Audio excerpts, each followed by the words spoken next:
Hey, what's up, guys? What's going on? What's going on? What's going on? Happy Friday? Yeah, Friday. Every day is a happy day for me. So what's going on? What's going on? What's going on? Come on in. I'm going to get started. And this is a big one today.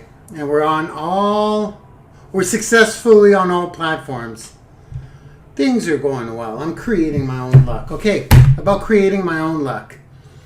Here's the thing. We're going to talk today really briefly, and I will keep it brief. I'm getting better at staying on track. Are we good? Okay. Oh, you guys think of my Diva Light. I should have used it. Just got my Diva Light today. Try and fix this thing up a little bit. It's supposed to take away the imperfections. Not that I have many, right? Sarcasm alert. Okay. Taking no for an answer is not really in my, it doesn't really work with me. It's not that I'm going to talk about the concept of, I won't talk about the concept of going for no. I'm going to talk about persistence on one certain avenue, I guess you can say. Going for no to me is going through the numbers, sifting through people, to find your eagles. I can mention that real quick. There's eagles and there's chickens. Eagles fly, chickens don't. When you're building a business, I'm gonna stop saying you. Instead of saying you should do this, here's what I do. Ooh, how's the glare? I need the Diva lamp now. It's supposed to take away the glare. I'm already off track, right? I'm already off track. When I look for eagles in my business because chickens can't fly. Eagles naturally, you plug them in, you give them the training, and they fly. Chickens don't fly. So it's like, fly, chicken, fly. That's from Madden Morris, by the way. Chickens are going to start going, try and pick them up again. If you try to make chickens fly, it's going to be a painful journey. This is not really the topic of this. But I go through so many people and I go for no. Even today, I got 10 no's today. 10. Usually it's 20. It depends what I'm focusing on.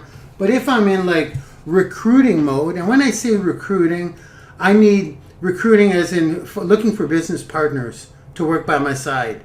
Because teamwork makes the dream work. Are we good? So I understand that now. I can't do it all alone. I'm looking for people who are eagles. Now that's the sifting process.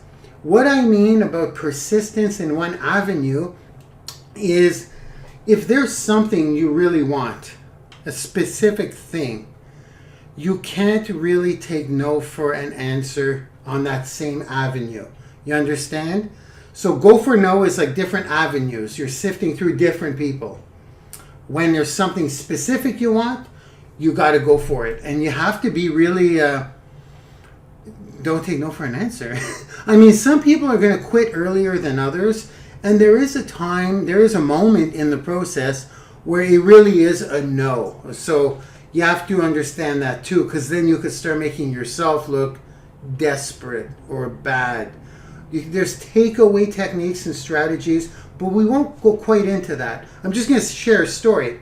I got some news today on something that I've been pretty persistent on. I could be way more persistent if I really want something, but I'm going to just share with you my story, and maybe it'll help some of you out of that taking no for an answer, because most times it's always no. Usually over 90% of the time it's no. Okay, it's no. What's wrong with me today? I'm happy, man. I'm happy. It's usually no the first couple of times, and it just transforms into a yes at the flip of a coin. It's almost like, it just flips into a yes, and you're like, what did I do different? I just asked again. And I mean, there's a few other things you can do, but let's go. Here's my story. I've been asked to have my story published in a book, okay? Kind of like a collaboration of life transformationists, life transformators, people who help transform lives. I've been asked to be in a book. And I have one chapter, so I sent it to editing and all that fun stuff. Super exciting, super, super exciting. So it's kind of like the door open there for me. And I'm going to run through that door, right? I'm going to lace up the cape and fly through that door. I'm not going to quietly walk through. You open the door for me, I'm busting through. I'm like, just open it a little bit. Lalonde is in, let the fun begin. I'm going for it. I'm going to get as far, as deep into that door as I can. So, with the book, super humbled. This is the first book, Transforming Lives.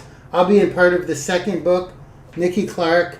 As a matter of fact, that's the show I'll be on the 26th, next Thursday. I'm going to TO, Toronto. Live audience. I have no idea what to expect.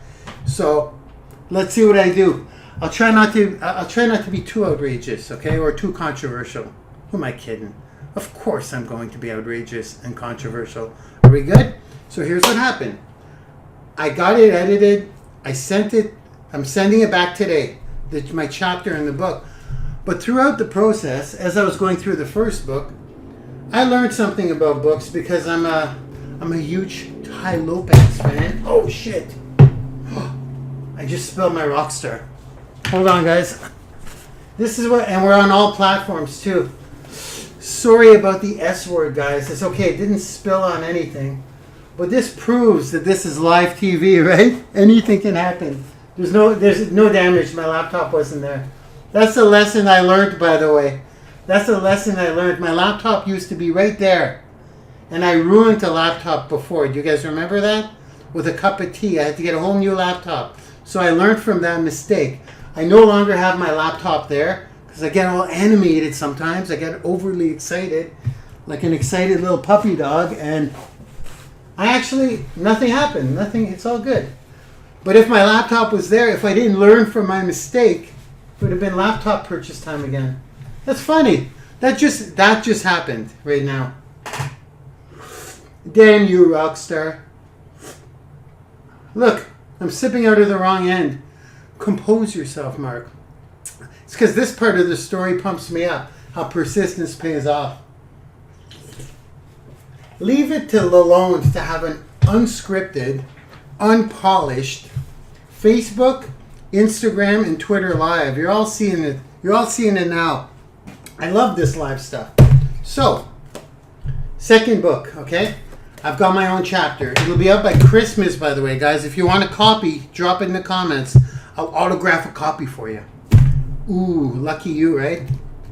So, here's what I learned from Tai Lopez. Props to Tai. Tai Lopez, if you're watching, we'll be hanging out someday. Don't you worry about that. I'm going to be visiting your mansion. We'll do some social media shenanigans together.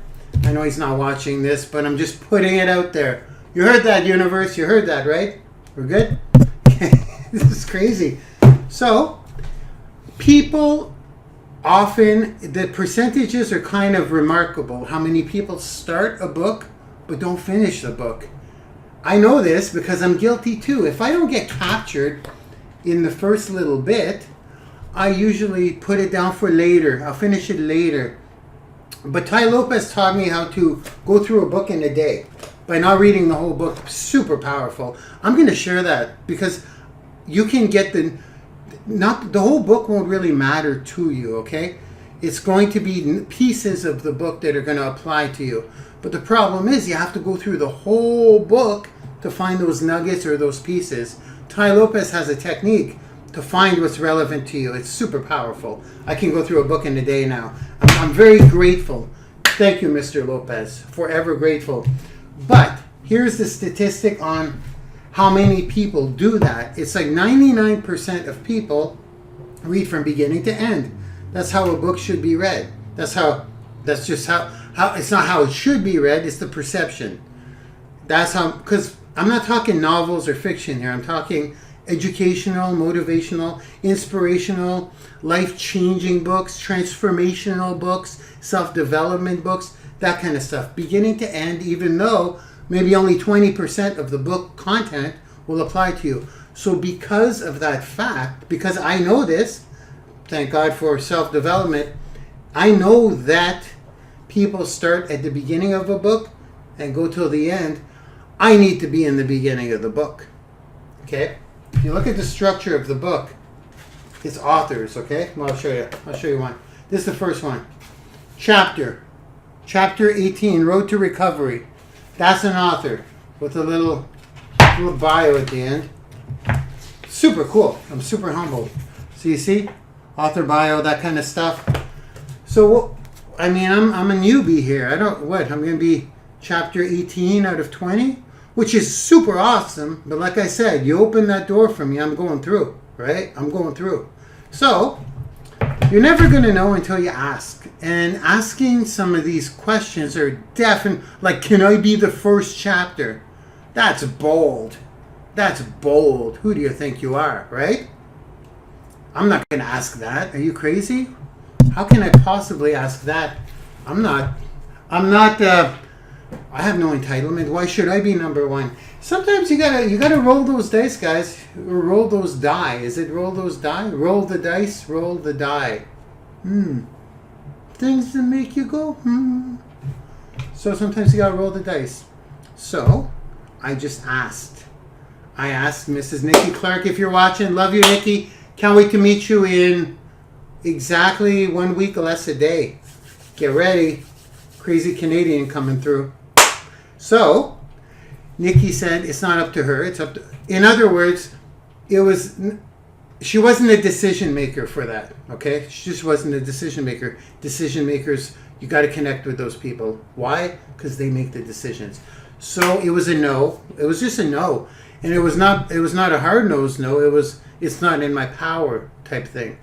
So, okay, most people would say, well, most people wouldn't even ask that kind of stuff. So you got to ask. You got to ask. I want to be chapter 1. I want to be the first chapter. Since over 98% of people read a book from beginning to end, I want to be the first one there. So they read my story. I don't want them to just put it aside and not get my stuff. I want to be number 1. I'm going for it, right? Go for it. You got to go for it. Most people wouldn't do that. You're not most people if you're watching this. If you're watching me, you are not most people, okay? So, I'm just thinking, should I be saying this? What the heck? I do that all the time. Mark Lalone just does it. Then he thinks about it, so I'm just going to say it. So, I want it to be first chapter in the book. It wasn't in the cards, right? So, most people would stop there. I'm just getting warmed up. So the response was, it's not up to me. I can't. It's out of my hands. That's a publisher decision. I'm like, bam, decision maker. At least I know who's the decision maker. What do? Who's the publisher? Let's look up the publisher. Let's do a little bit of research. Okay? Found the publisher. Contact the publisher. No response. Contact the publisher again. No response. That's 2. Another way, how can I call? Could I call? Then I get a response. Start talking with the publisher. I ask the publisher. Initially, it was a little bit, let's just say I executed a little persistence and a little bit of Lalone's charm doesn't hurt, right? That's sarcasm, kind of. I just try to, I try to bring out the benefits. You know what I'm saying, guys. You know what I'm saying. All that to say that most people would definitely not look up the decision maker. You will, though. You would, though, because you're watching me, okay? We're not normal here. We're far from normal. We keep going. We're persistent. So then I did all this stuff, and today I just got the news. Don't know if I should be saying this, but let's just say it all worked out. It all worked out. So, guys, with that being said, today's lesson... I'm going to clean up the rest of that beverage there. That was pretty wild. We had an accident live. With that being said, guys, just keep on going. Don't take no for an answer. Do things that... I'm going to screw up this quote, but at the end of the day, it comes down to this. I'm going to screw it up. It's because that's what I do. It's my thing. I'm trying to get it properly.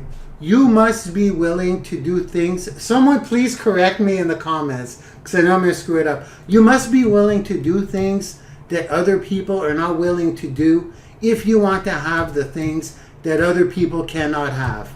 Something like that. And this is a perfect example. It's also chapter 7 in Napoleon Hill's Think and Grow Rich. Must read if you haven't read it. Think and Grow Rich by Napoleon Hill. I like to stick my nose in that one once a month to get a refresher. It's one of those. So guys, happy Friday evening. It is Friday. And I will see you guys on social media. I got to ease off these energy drinks, right? Lalone out. Bye-bye, guys.